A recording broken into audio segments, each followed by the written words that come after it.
da integridade da palavra, capítulo 3 e o verso 11.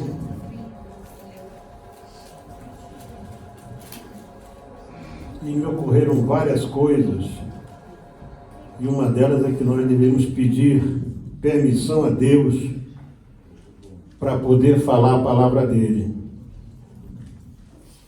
Diz assim a palavra do Senhor: eis que venho sem demora, guarda o que tens, para que ninguém tome a tua coroa. Podemos assentar. Meus amados, minhas amadas irmãs, quando estudamos acerca de vida cristã, mordomia cristã, aprendemos que há muitas coisas que o Senhor deixou ao nosso cuidado. E como mordomos que somos das coisas espirituais, devemos ter o cuidado de ter essas coisas sempre bem guardadas.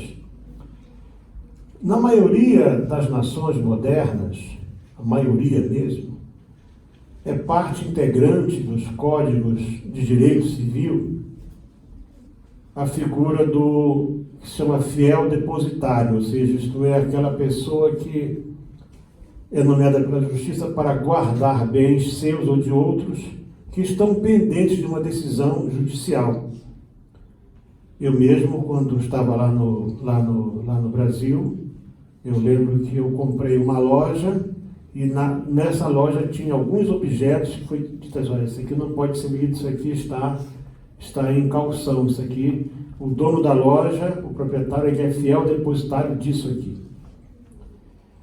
Você pode até usar alguma, dependendo da decisão do juiz, você pode usar, mas você não pode vender, não pode trocar, não pode fazer nenhum tipo de negócio que envolva lucro com aquele bem que foi deixado para ti como fiel depositário. No que diz respeito às coisas espirituais, não é muito diferente. Tudo aquilo que o Senhor deixou conosco, podemos e devemos usar convenientemente, mas nós somos responsáveis por tudo aquilo até o dia em que o Supremo Juiz vai nos pedir contas de tudo aquilo que Ele põe na nossa mão. Eu não esqueço, uma vez eu estava numa reunião, uma grande reunião, e o pregador disse assim: as pessoas não se dão conta de que um dia Deus vai perguntar para elas: onde está tal coisa que eu te dei? Onde está? E você deve estar preparado para poder responder. A palavra do Senhor que nós lemos agora, Apocalipse 3:11, que é parte, uma daquelas cartas que foram enviadas às igrejas da Ásia, ao pastor, nos alerta para três coisas muito interessantes. Primeiro, o Senhor diz ali: eis que eu breve venho, estou voltando logo, cedo venho. Segundo, que nós precisamos guardar bem aquilo que Ele deixou na nossa responsabilidade. Terceiro, que há um grande risco de nós perdermos não somente a comunhão com Ele, mas em consequência disso, perdemos a nossa salvação, o nosso galardão e a nossa coroa. A coroa é o prêmio maior. Guarda o que tens para que ninguém tome a tua coroa. Guarda o que tens. O que você tem com Deus? Essa é a questão que você tem que pensar acerca desta mensagem. O que tu tens com Deus? No teu relacionamento com Deus, o que você tem? O sábio Salomão assim escreveu: sobre tudo que se deve guardar, guarda o teu coração, porque dele procedem as fontes da vida. Provérbios 4:23. A questão da salvação tem sido matéria para muitas discussões. Muitos cristãos não acreditam na salvação. Muitos. Eu posso afirmar a vocês, sem medo, a maioria não acredita. Eles acham que a salvação ela não depende só do que nós fazemos, mas também daquilo que outras pessoas podem fazer.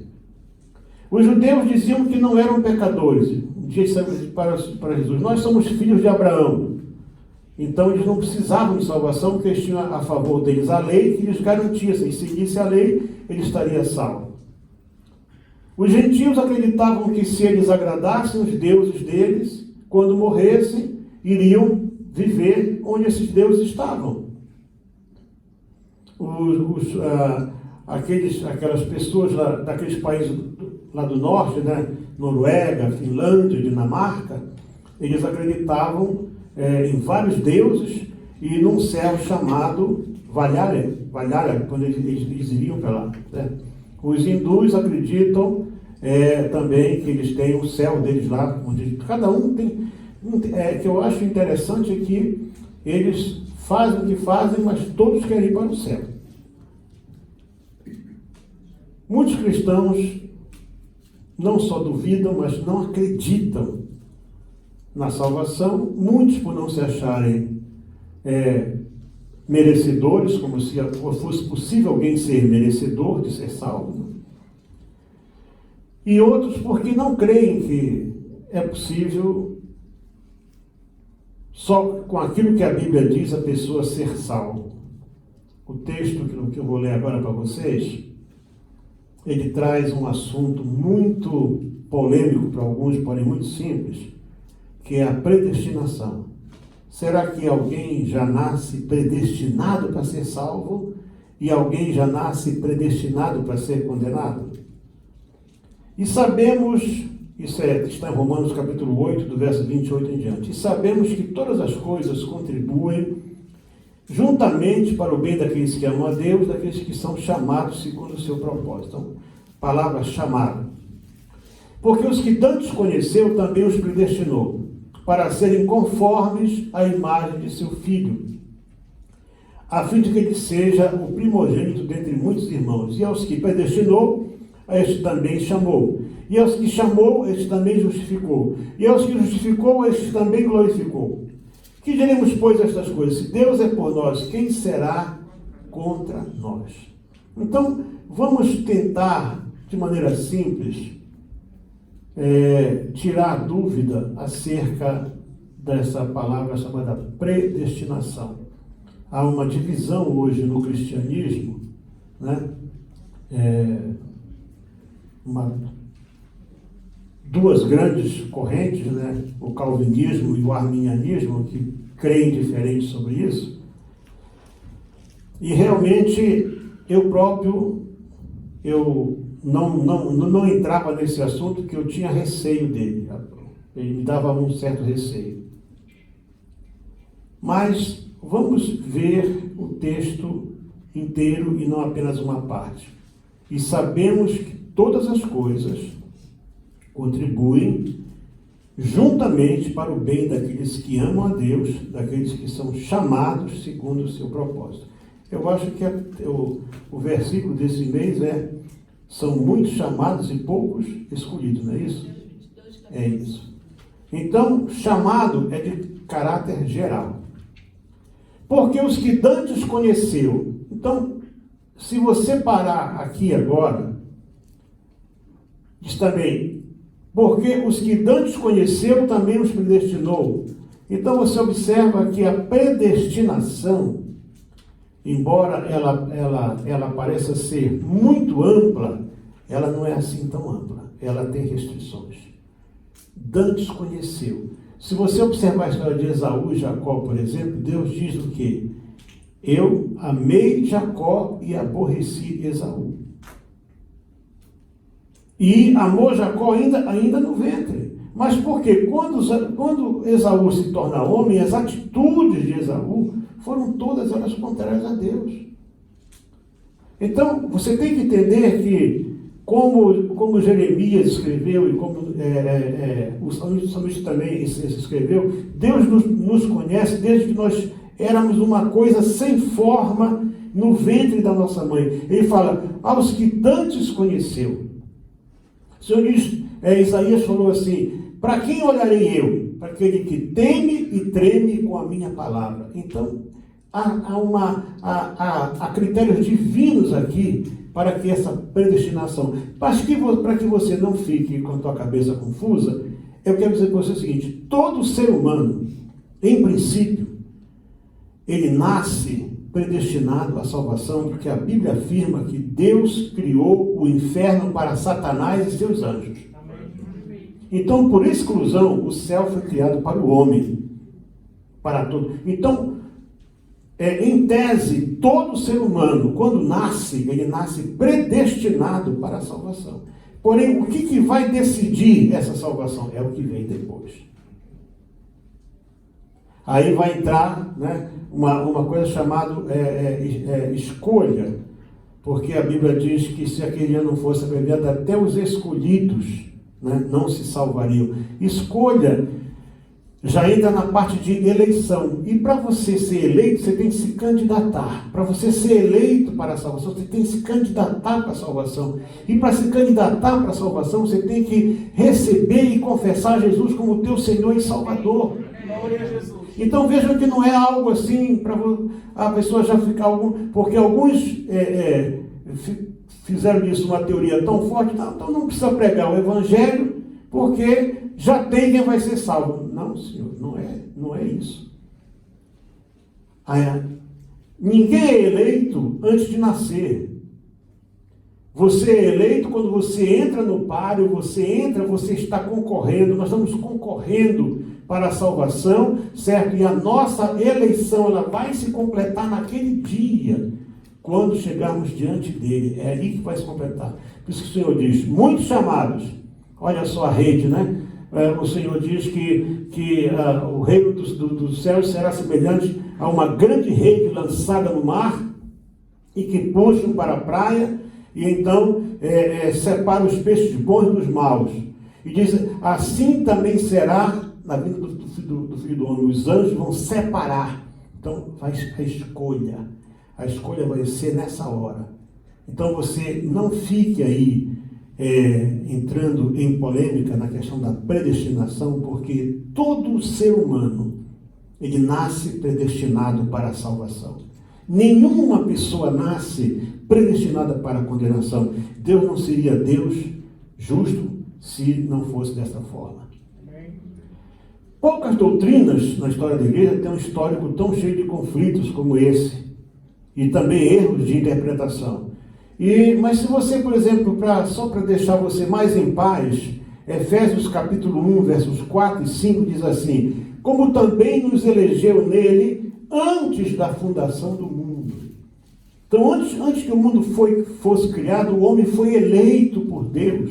Aleluia. Porque Deus diz assim: façamos o homem à nossa imagem, conforme a nossa semelhança. Então, Deus não criou algo para ir para o inferno, para a condenação. O homem foi eleito para a salvação. Isso é uma pré-eleição. Em amor nos predestinou para ele. Olha só, de novo, isso já é outro texto bíblico, agora em Efésios, lá era Romanos. Em amor nos predestinou para ele, para a adoção de filhos por meio de Jesus Cristo. No mesmo capítulo 1 de Efésios, no verso 11, diz assim: e nele, ou seja, em Cristo, digo, no qual fomos também feitos herança, predestinados segundo o propósito. Agora, essa predestinação, ela tem um ponto-chave, que é Cristo. Nele, no qual fomos feitos herança, predestinados segundo o propósito daquele que faz todas as coisas, conforme o conselho da sua vontade. Isso aqui é soberania de Deus. Isso é soberania de Deus. Mas aqui nós vemos que a doutrina da predestinação, ela é bíblica, certo? Ela é real, ela é boa, mas ela depende de atitudes nossas. Qual é o problema então de você crer nisso? Não é? Não deveria ter. Alguém mais esperto pode dizer: ok, então não vou mais ficar preocupado. Eu já sei que estou salvo. Fui predestinado. Não é bem assim. Como eu disse, eu vou ler de novo. Aos que dantes conheceu, o Senhor te conheceu lá onde tu estavas. esses dias agora em casa conversarmos e a irmã Rosa lembrou de uma coisa, ela disse assim, que 2 nações lutavam no ventre de Rebeca. Quer dizer, Esaú e Jacó já lutavam lá dentro. E ela disse, como é possível bebê lutar dentro se eles estão lá naquela bolsa? Não sei, mas eles lutavam lá dentro. Imagina se um neném só já dá pontapé na barriga, imagina 2 brigando lá dentro, lá, né? E lutavam, e eu esqueci disso, são 2 nações que estão dentro, e estão lutando aí dentro. Lá dentro já havia, portanto, Deus já tinha feito a escolha. Então, algumas pessoas dizem assim, mas poxa, mas Ló foi morar em Sodoma, Ló deixou Abraão, mas Pedro diz que Ló era justo. O justo Ló afligia sua alma. Qual foi a justiça de Ló? Foi não deixar abusar dos enviados de Deus. Isso foi a salvação de Ló. O resto não interessa. Mas Ló fez filho com as filhas. Primeiro você tem que entender que, para o contexto daquela época, não havia impedimento nisso aí. Casamento consanguíneo, casamento interfamília, só foi proibido na lei. Só na lei. Que foi, naquela altura, a humanidade crescia a si mesma. Então, se a Bíblia diz que Ló era justo, quem sou eu para dizer que só porque ele morou lá em Sodoma? Mas na hora de tomar a decisão, ele tomou a decisão certa, ele poupou os servos de Deus, ele se propôs oferecer as suas filhas para que eles não fossem abusados, e Deus disse como ato de justiça. Por isso que tem a expressão, aos que tantos conheceu. Então, o que importa aqui, qual é a nossa atitude para com Deus?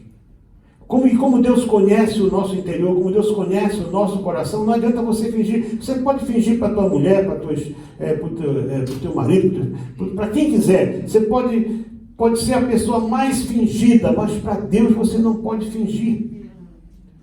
Porque Deus conhece o homem por dentro.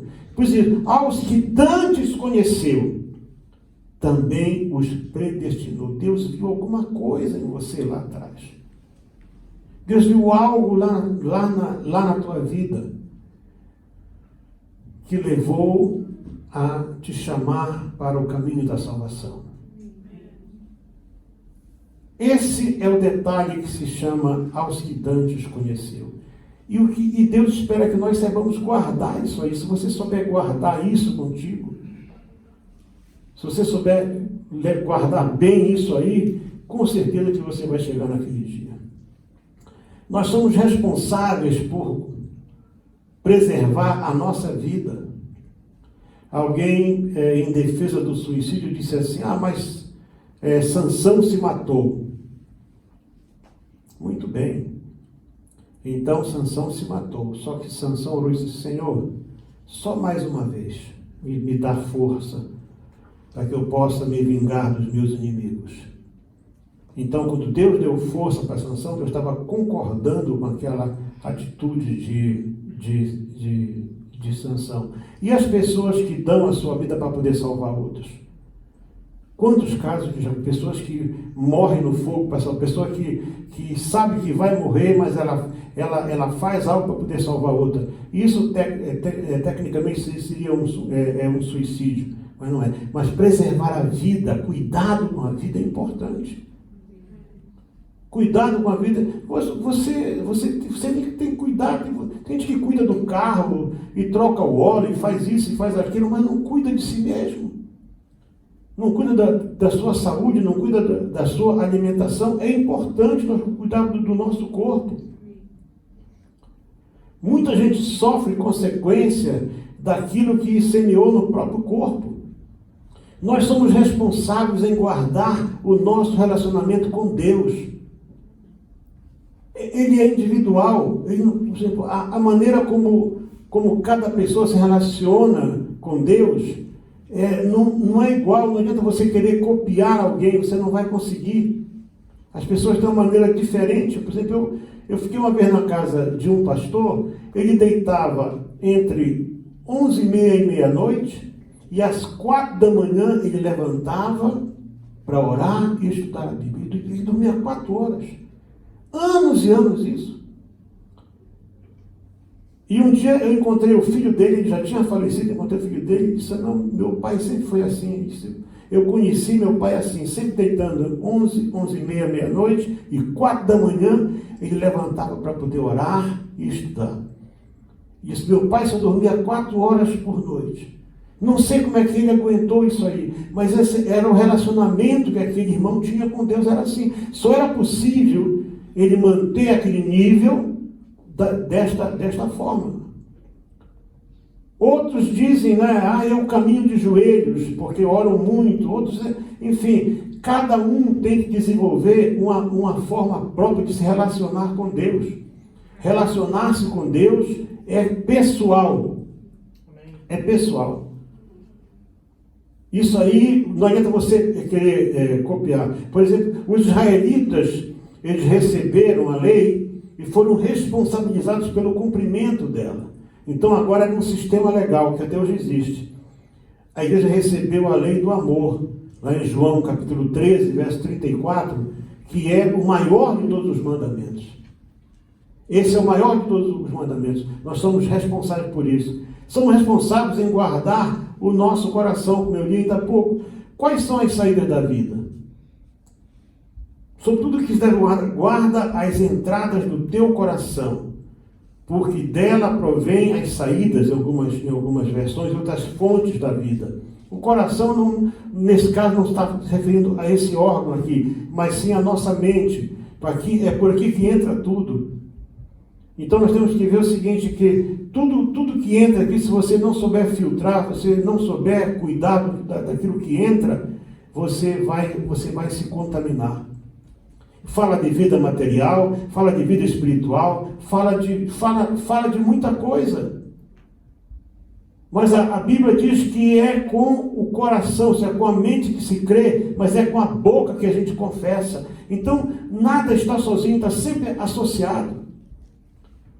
Sobre tudo que se deve guardar, guarda as entradas do teu coração. Nós somos responsáveis, irmãos, em guardar a nossa salvação. Jesus ensinou, e Mateus registrou no capítulo 24, verso 13, mas aquele que perseverar até o fim, esse será salvo. Jesus também, na parábola das 10 virgens, capítulo 25, verso 4, há uma referência clara que é necessário manter uma reserva de combustível, porque você não sabe, um tempo nunca é igual ao outro. Um tempo nunca é igual ao outro. Agora, por exemplo, nós estamos podendo nos reunir, tá? Mas a partir de agora, de repente, o presidente pode fechar de novo as igrejas. Nós temos nações que estão fechadas. Hoje, se você for brasileiro ou residente e quiser ir para o Brasil, você consegue, em algum lugar do mundo, tomar um voo para lá, mas para sair de lá você não vai conseguir. Porque poucas companhias estão vendendo passagens para fora e poucas passagens para dentro do Brasil hoje. Quem que podia imaginar isso? Então, assim como o mundo nos mostra essas mudanças, saiba de uma coisa, que no campo espiritual também, nós temos que manter uma reserva, porque nem sempre vai ser possível. E quando você guardar tudo isso, o Senhor diz, guarda o que tens, para que ninguém tome a tua coroa. Eu só queria lembrar para ti os 7 prêmios, para poder encerrar essa palavra, os 7 prêmios que os mordomos fiéis vão receber no céu. São 7 premiações diferentes que os mordomos fiéis vão receber no céu. Primeiro prêmio, eles comerão da árvore da vida, ou seja, vão viver eternamente, mas não é num lugar qualquer, é na presença de Deus. Amém. Apocalipse 2:7. Eles terão a vida eterna.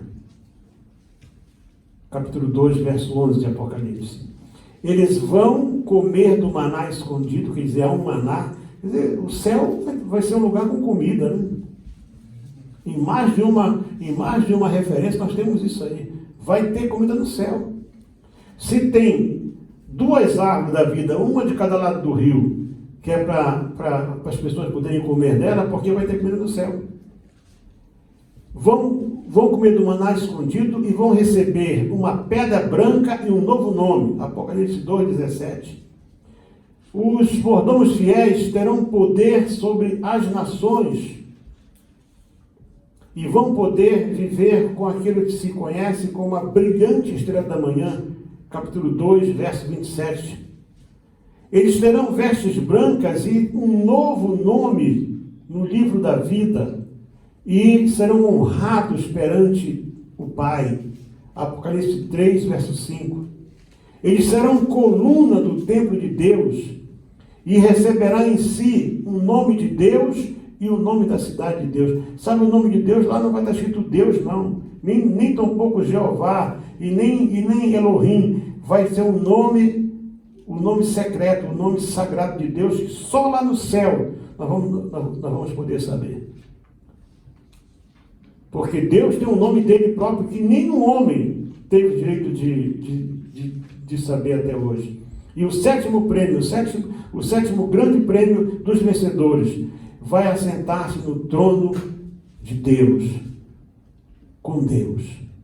Agora me diz uma coisa, irmão, será que não vale a pena lutar pela salvação? Será que não vale a pena lutar por permanecer fiel? Será que não vale a pena você, mesmo em tempos difíceis, você repensar as suas atitudes? Algumas pessoas, basta a coisa apertar, o padrão moral delas muda, os critérios mudam.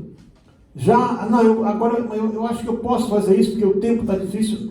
Sabe, ou você crê que Deus está no comando de tudo, ou então você não crê em Deus. E se você não crê em Deus, você não tem fé. E sem fé é impossível agradar a Deus. Nós precisamos ter em mente que a palavra de Deus ela é um conjunto, ela não é isolada, ela é um composto, ela se completa.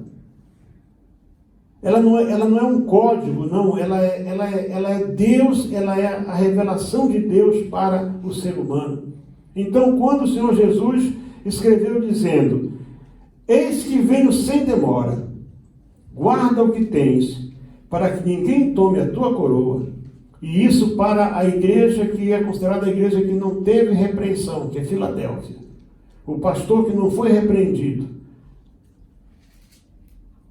O Senhor disse para ele: guarda o que tu tens.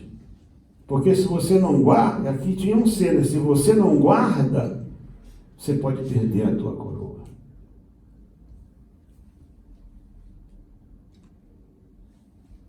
Então,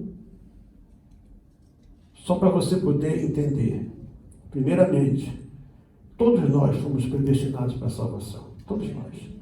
Todo ser humano. Todos nós fomos pré-eleitos, mas aí vem o processo de seleção. E esse processo de seleção é aqui que nós estamos. Ó.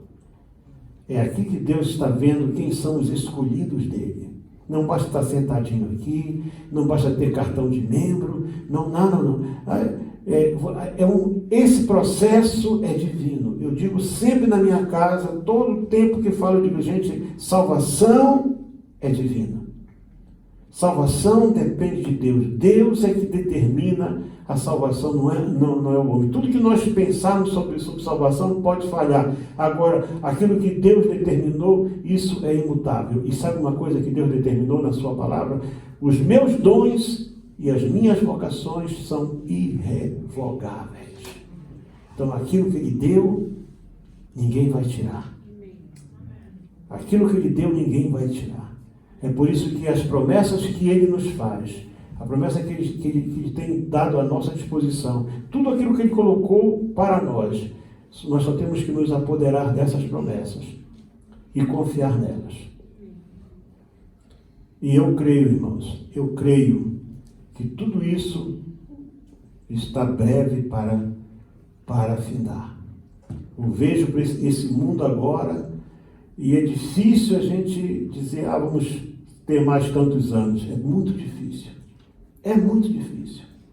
Porque o processo está se acelerando de uma forma tremenda.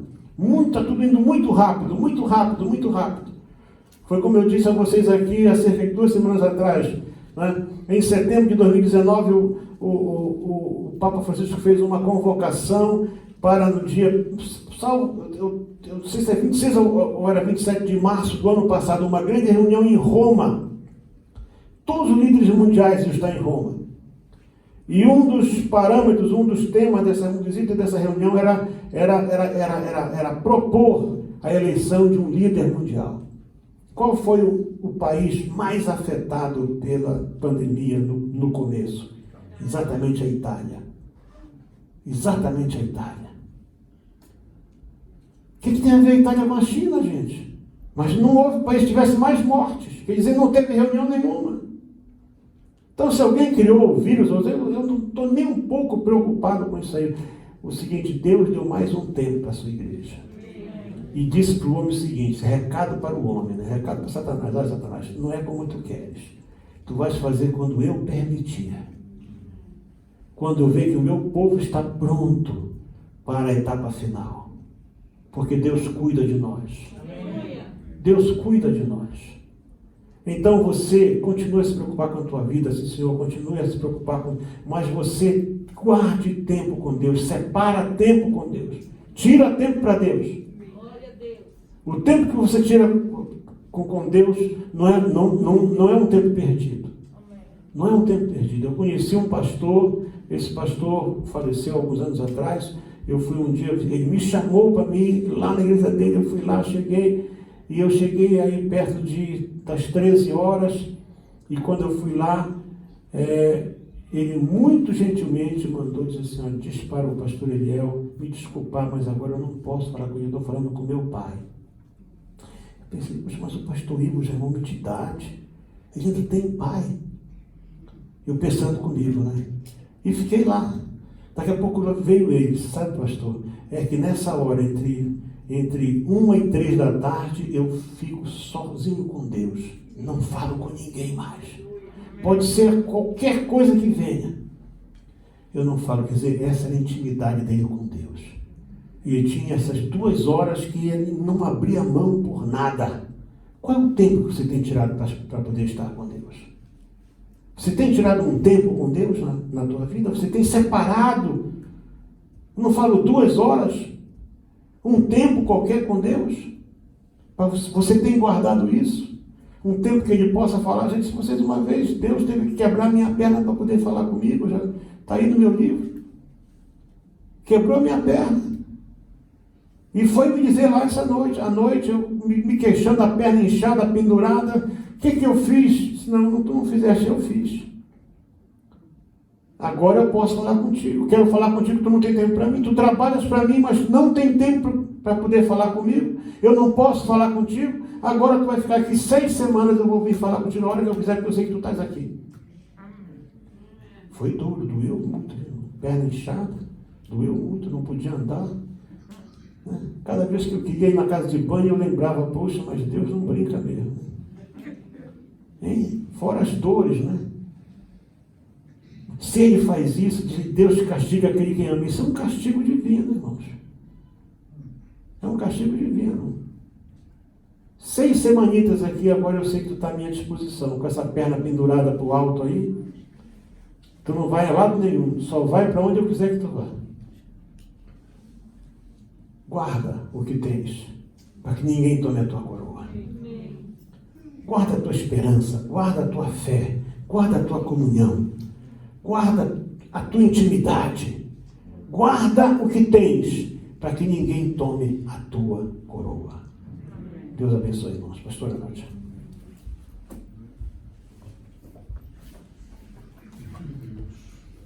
Aleluia.